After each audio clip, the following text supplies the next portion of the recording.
You're on. Okay, good afternoon, Frank. Good afternoon, Professor Spoder. A lot of very interesting things this week in Washington and Nairobi, among other places, And Syria. And Syria. and Syria. I And mean, Syria. the I front suppose page. they're the three main places at the Yeah, moment. today's Maybe front we should page. do them in that order. Well, Um, we should. We should. Go ahead. the the efforts between the government of Iran and the government of Washington, or no, I should say the government of Iran and the government of the United States to come to some sort of to redevelop some sort of understanding so that they could work together and perhaps in the Middle East process is amazingly complicated because however much the president of each side may want to do it, there are so many people on each side who want to stop them doing it. And so each of them has to play to two sides in their own country. And as you know, I had a very interesting meeting yesterday in the residence of the Iranian ambassador to the UN, talking to various members of the delegation. And I didn't get to meet the president, who was too busy doing the diplomatic things, because I think that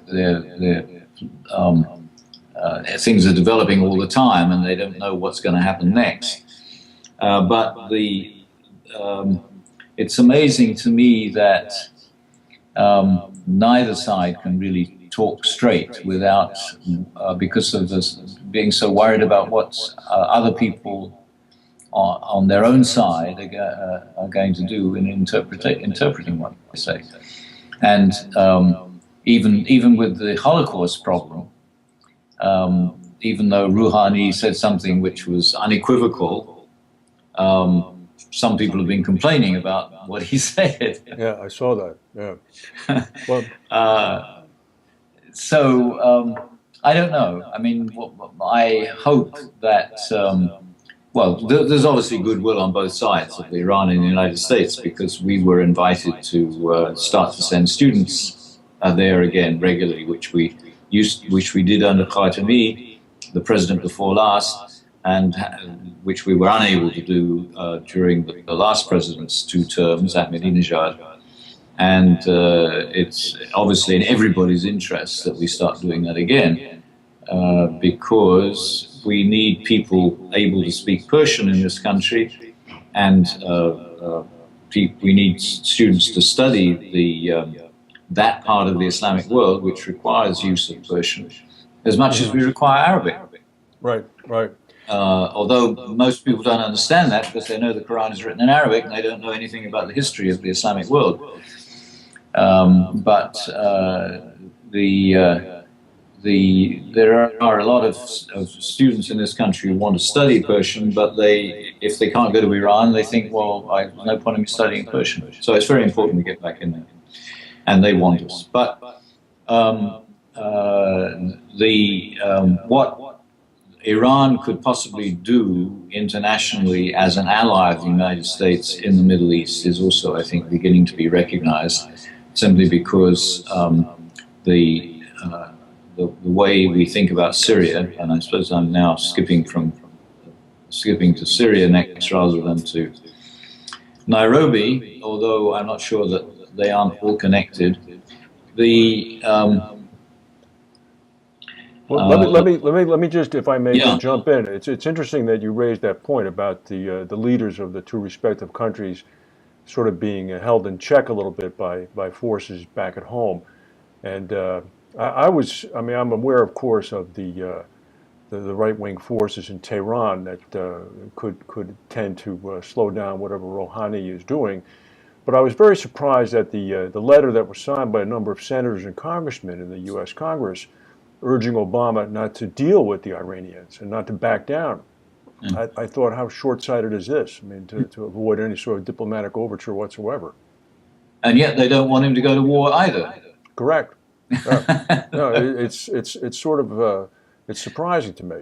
Yeah. And I was hoping for at least a brief meeting. I'm a big believer in at least starting something that way, but it was not And to who happen. knows what has happened that we're not being told about anyway.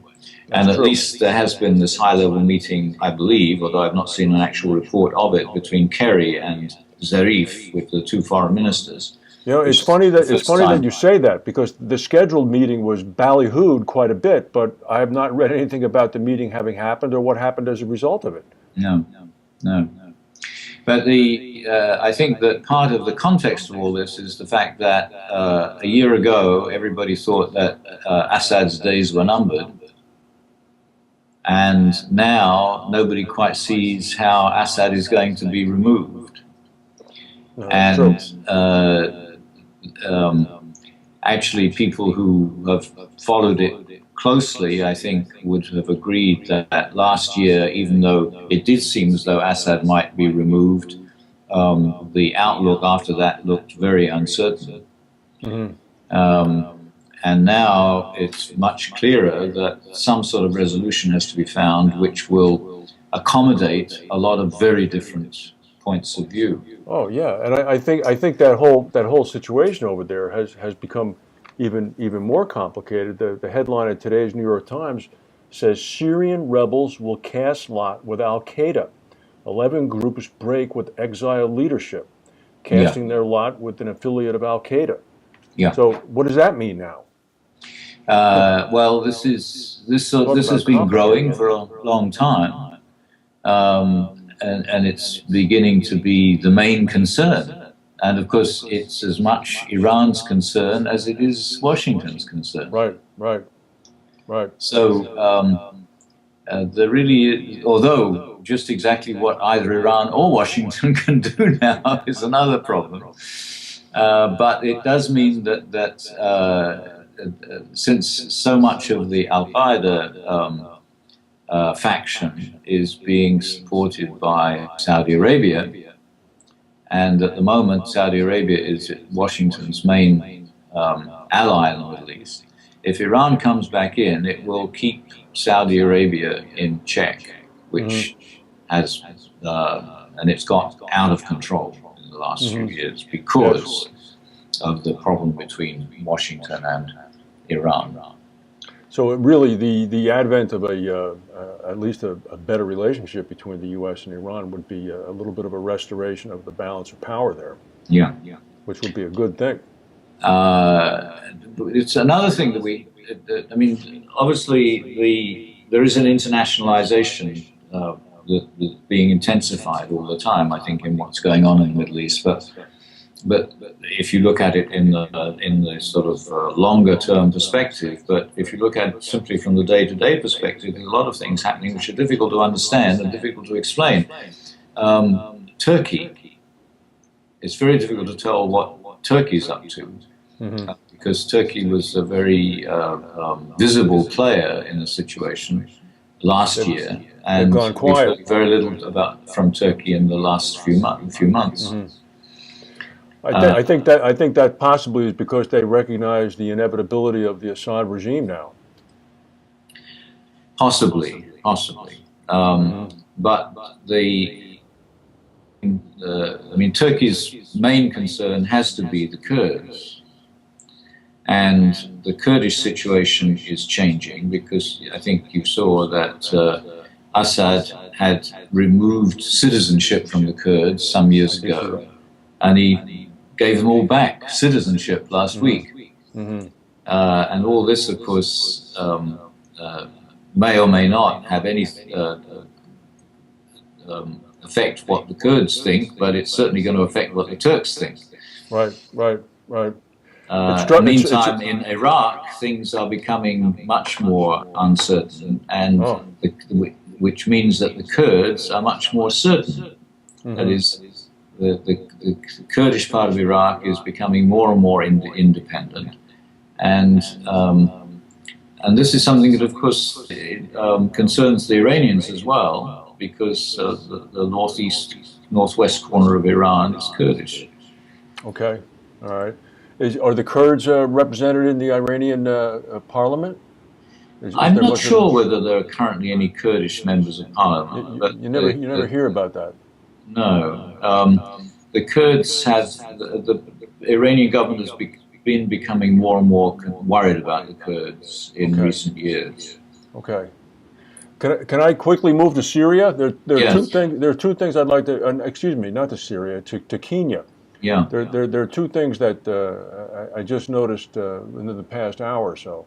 First of all, the United States FBI apparently has 24 agents in Nairobi combing through the Westgate Mall, and the Justice Department has said that they view the activities of Al-Shabaab in Nairobi as being tantamount to an attack on the United States, and there's a full-scale alert insofar as the American government, who claim to have been following what this terror group has been doing for the past several years.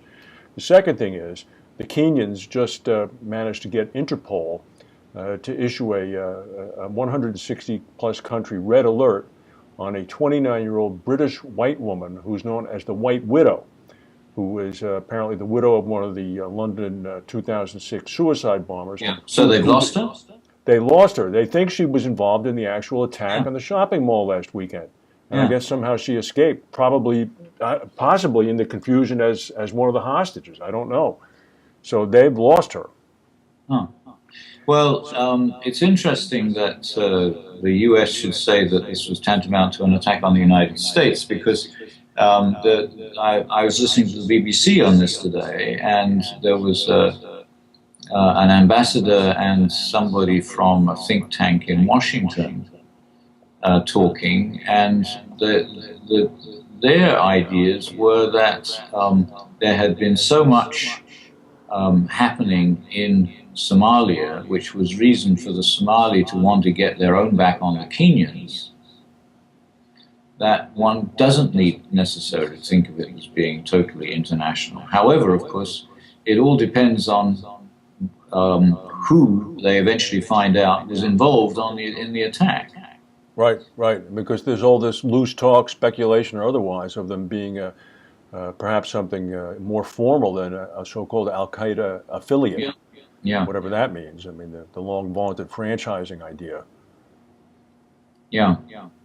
I think a lot depends on identifying who was involved, and they've been saying that there were American citizens involved, British citizens, as well as people from elsewhere. I forget now, Ukrainian, did they say, or something? Various people from different places anyway. Yeah, there seem to be disaffected Somalis everywhere. Oddly enough, there's a place, a neighborhood in Minneapolis, St. Paul, that's known as Little Somalia. Yes. And a number of the Americans, if not all of the Americans who were supposedly in the shopping mall, are from Minnesota.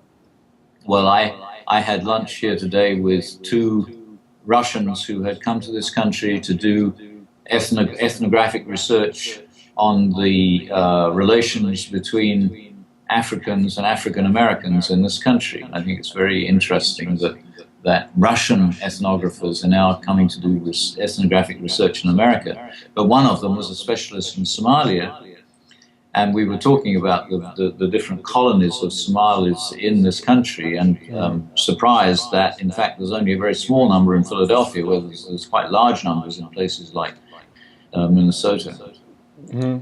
Just not for nothing. There's also a very large population in Minneapolis of the Hmong, the Vietnamese. Yes. That's also an interesting place for them to pop up. I can't think of a more weather-forbidding place for them to go to from Vietnam than there. And this is probably part of the reason why these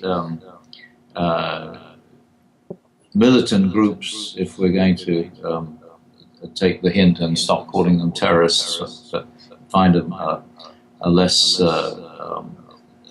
what shall we say, value-laden term, are getting involved. I have a Finnish student in one of my classes who was saying that there's in fact quite a lot of Somalis in Finland as well. Really? And I mean, there's this diaspora that has spread out of a number of countries, but Somalia in particular is quite amazing. Well, the big question would be then is what would happen if President Kenyatta decided to take the Kenyan troops out of Somalia? I mean, would Al-Shabaab just drive and blow away, or would they move on to something else? Well, another problem is that, you know, the northeast of Kenya is essentially Somaliland. Yes, yes. So I mean, the Somalis are the Albanians of Northeast Africa. In the, you know, Albania in Southeast Europe, the Albanians have been spreading out beyond the borders of Albania for a long time, and all the countries around Albania are full of Albanians. And it's more or less the same around Somalia for the Somalis. Well, very interesting, because the article about the FBI viewing the way they did the Westgate Mall attack, of course, speculated about the susceptibility of American shopping malls to this type of attack, and how it's viewed by the FBI as being almost inevitable that something like this is going to happen here. So that was the impetus they gave. God knows if they don't have any other higher motives. Yeah, and I don't think that shopping mall was there last time I was in Nairobi, but it sounds to me as though it's a major shopping mall for foreigners rather than for Kenyans. Yes, I think so. I think so. And so, if the militants were largely non-Kenyans, and it's a major place for international residents, non-Kenyan residents of Nairobi, then that does make it look much more like an international incident than it might otherwise have been. So just a final quick question from a globalization perspective, the man on the ground, more contact more frequently with more people. How would you see that thread intersecting with any of these three discussion topics? Well, the question, I suppose, given especially the announcement that it's tantamount to an attack on America, is whether it's a dress rehearsal for something bigger in a more difficult place. But certainly each of the three things we've talked about has been a coming together in new ways around problem situations. The Somali situation, the Iran situation, and the Syrian situation. And all of them have different implications, but obviously this sort of coming together of people from different points of view around a particular problem that has international implication is intensifying. Okay, well, I think we're about at the time. Okay. So that would probably be a good See you next time week. to wrap it up. Thank you, Professor.